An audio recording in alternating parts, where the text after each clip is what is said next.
Giovanni Verga's Il marito di Elena was published in 1882 to immediate acclaim, called one of the great Italian novels of its age, celebrated across Europe for its ruthless psychological realism. Yet today, English readers barely know it exists. Verga himself stands as a colossus of Italian literature, the founder of Verismo, the movement that demanded literature show life as it truly was, not as romance wished it to be. But while his short story, Cavalleria Rusticana, survives in translation, this novel, his most intimate, most devastating work, vanished from the English-speaking world almost entirely. Subscribe to claim the complete audiobook free and discover the Sicilian masterpiece that shaped modern Italian literature but was erased from English memory. Giovanni Verga was born in Catania, Sicily, in 1840, into a family of landowners and wealth. By the 1880s, he had already achieved what few writers ever attain: genuine, documented greatness. His collections of short stories, Vita dei Campi, 1880, and Novelle Rusticane, 1883, were celebrated across Europe. His story, Cavalleria Rusticana, became so famous it was adapted into an opera that premiered in 1890 and still performs in major houses today. He was published in major Italian journals, known and respected by the intellectual elite, and his influence on Italian literature was immediate and profound. He pioneered Verismo, a brutal, unsentimental realism that stripped away romantic convention and showed working-class Italian life with unflinching clarity. Yet Il marito di Elena, published in 1882, received far less English translation and circulation than his short work, despite being formally his most ambitious novel. The mechanism of his erasure was brutal and specific. Language. Verga wrote in Italian at a moment when Italian literature was barely translated into English compared to French and Russian works. Cavalleria Rusticana survived because it was adapted for opera, which requires no translation. The music crossed the barrier. But novels need readers fluent enough to engage with untranslated Italian, or translators willing to do the work. For over a century, neither appeared. War, publishing economics, and the simple fact that Italian realism was less fashionable in English-speaking academies than French naturalism all conspired to bury him. Today, Verga's novels return because readers are rediscovering that psychological depth and social honesty are not the exclusive property of Balzac or Flaubert. A Sicilian writer who saw class, desire, and family obligation with the same unflinching eye deserves to be read. Discovering Verga now is discovering the tradition that created modern European fiction and finding that it was Italian all along. If you've loved Flaubert's unflinching dissection of desire, or the psychological intensity of early George Eliot, or the Sicilian realism of contemporary writers who trace their lineage back to Verga, then Il marito di Elena is exactly what you've been looking for. The complete audiobook is at haberdashbooks.com. Subscribe and email hello@haberdashbooks.com with the subject Lost Library Pass to claim any full audiobook from our catalog free, MP3 yours to keep, plus the EPUB when available. Refer a friend who subscribes and you both get another free audiobook. The link is in the description.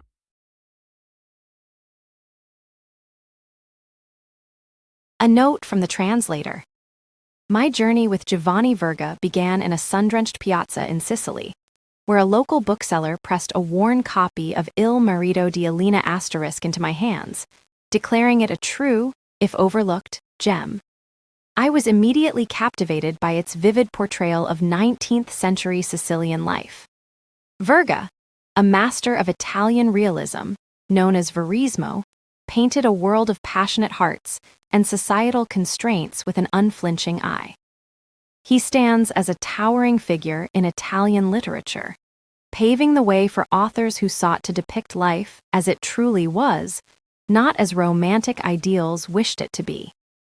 For too long, English readers have largely known Verga through his more celebrated works like Cavalleria Rusticana *. But Il marito di Elena offers something uniquely intimate and profoundly human. It's a compelling narrative that delves into the complexities of love, expectation, and disillusionment within a tightly knit community. This novel is a window into a culture and a period, offering insights into human nature that resonate just as strongly today. In translating this work, my aim was to capture the rhythm and emotional depth of Verga's Italian without smoothing over its distinctive voice. I leaned into the colloquialisms and the natural cadences of the original, allowing the characters' frustrations and joys to shine through with authentic vigor. You'll find moments where the dialogue might feel a touch formal to modern English ears, but this is a deliberate choice to preserve the period feel and the characters' specific social graces, even in distress. It's about letting Verga speak as he would have wished, albeit in another language. I invite you now to step into this world, to listen to the whispers and shouts of Elena's family, and to lose yourself in the rich tapestry of Verga's storytelling. Samuel Chatwin, Haberdash Books, 2026.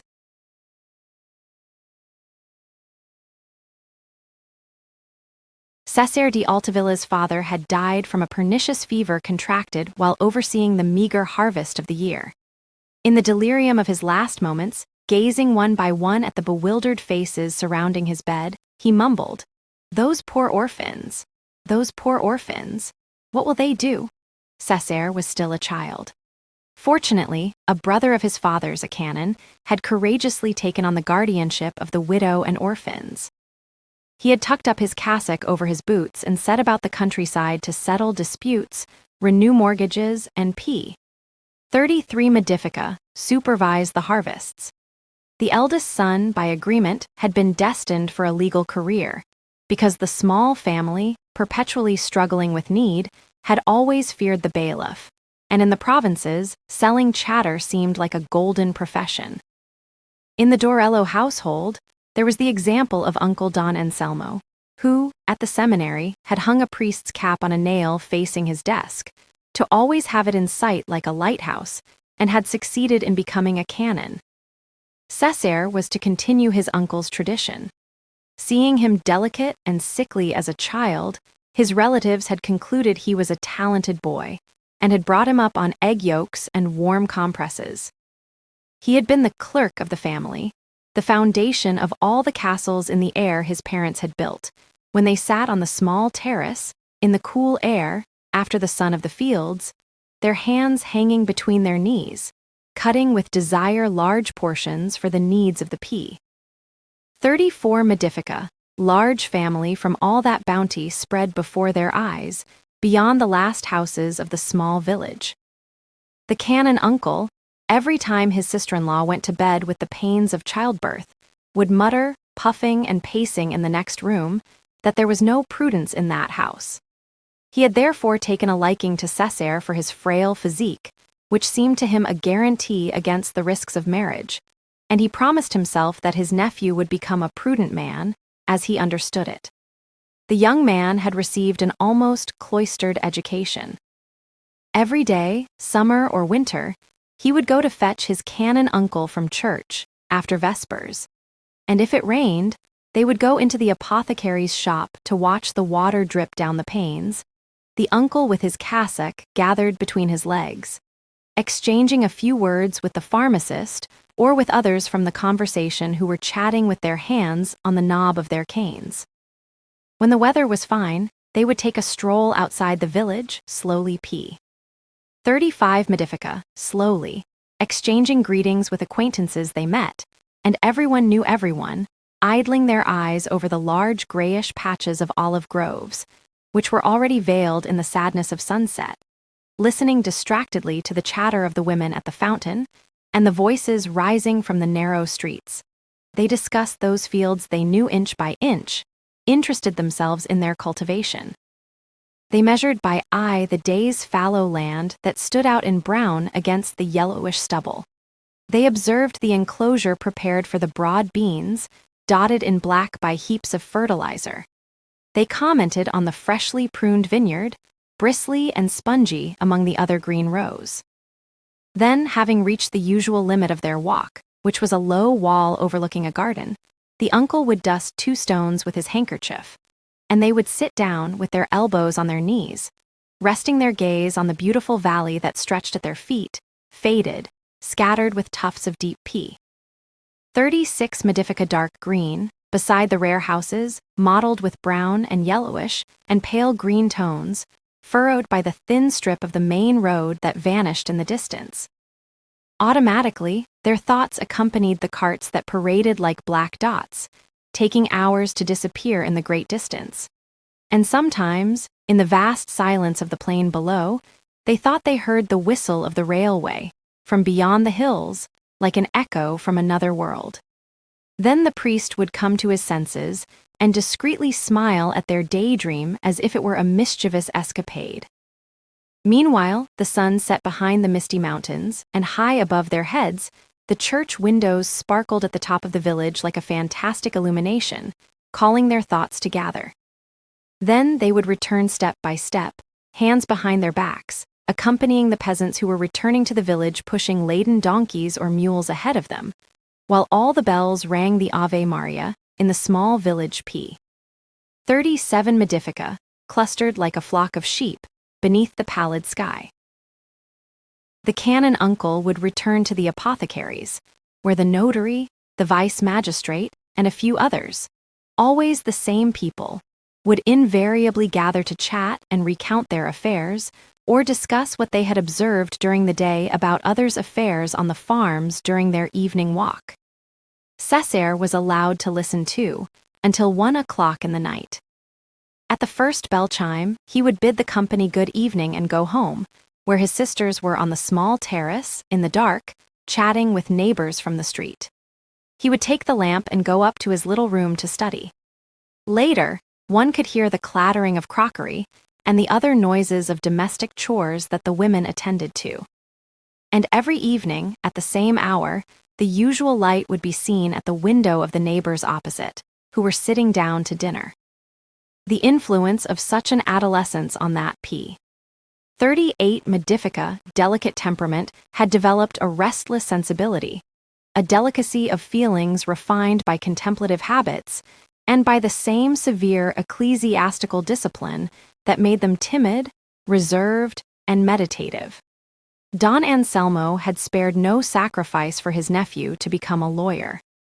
The Revolution of '60 had brought discredit upon the priestly profession, and the canon uncle, first and foremost, was a peasant full of common sense, who took things as they were in their time and from their best side. Now, the best of professions seemed to him to be that of a man of law, a kind of priest without a cassock who hears confessions at home, charges dearly for delicate cases of conscience, and walks shoulder to shoulder with the mayor and the magistrate after lunch, doffed by everyone, greeted with the grand title that fills the mouth: lawyer. For such a castle in the air, his mother had seen her son leave for the University of Naples, on foot, behind the cart that P. 39 Modifica carried his bed and his small table with its legs in the air, and his sisters had worn out their eyes sewing his trousseau as if he were going to a wedding. In Naples, Cesare had gone to live in a small apartment for 35 lire and 75 centesimi a month, shared with 4 companions, which divided the rent payments at a rate of 7 lire and a few centesimi per head, and the fractions led to endless disputes whenever accounts were settled at dinner time, with bread under one's arm, for fear that a companion might absent-mindedly take a bite. In the courtyard of the same building, opposite the student's small apartment, were Miss Elena's windows, and those clamorous arguments would send the entire family of the vice-chancellor rushing to the small terrace. The young ladies with impertinent smiles, the father with a velvet cap on his head, the maid with a dishcloth in hand. And sometimes even the mother would show her pale and discreet face between the yellowish curtains. P. 40 Modifica, the family opposite held great importance in the eyes of students housed at 7 lire and a few centesimi per head, who stole each other's bread. The young ladies had received an education as if they were destined to marry princes. One could hear them speaking English and French on the small terrace. They played the piano as if they had nothing else to do their whole lives, and from time to time they would put paintings out the window to dry, which seemed marvelous from afar. Nonetheless, the elder sister was already 32, and Miss Elena, who read novels when she wasn't playing the piano, would cast a certain gaze when she was in the street or on the small balcony, as if awaiting the romantic hero who would offer her his hand, his heart, and a 4-horse carriage. Whenever the ladies went out, all frilly and bedecked, the young students, hidden behind the window panes, would devour with their eyes Miss Elena's disdainful little boot as she crossed P. 41 Modifica, the muddy courtyard on tiptoe, her skirts held high.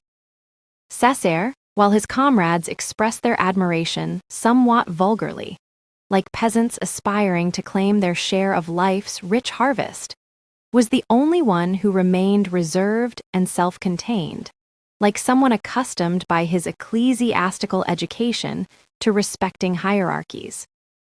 As a boy, he had always lived amidst that decent poverty, which casts a gray tint over all life's actions and regulates them with an implacable calculation, giving enormous importance to wealth due to the painful and continuous contrast between being and appearing.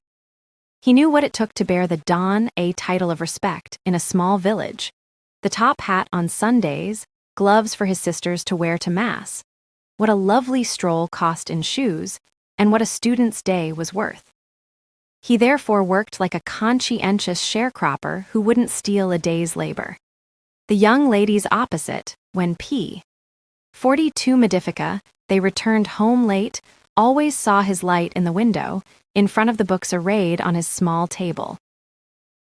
He was well aware that one had to hammer and hammer into one's head, as with a hoe, to get a degree in there. For all his distraction, in the evening, when his comrades slipped out to conquer. That's where Chapter 1 ends. Elena has vanished, and her family stands in the wreckage of their respectability, about to discover that shame and scandal cut far deeper than they imagined.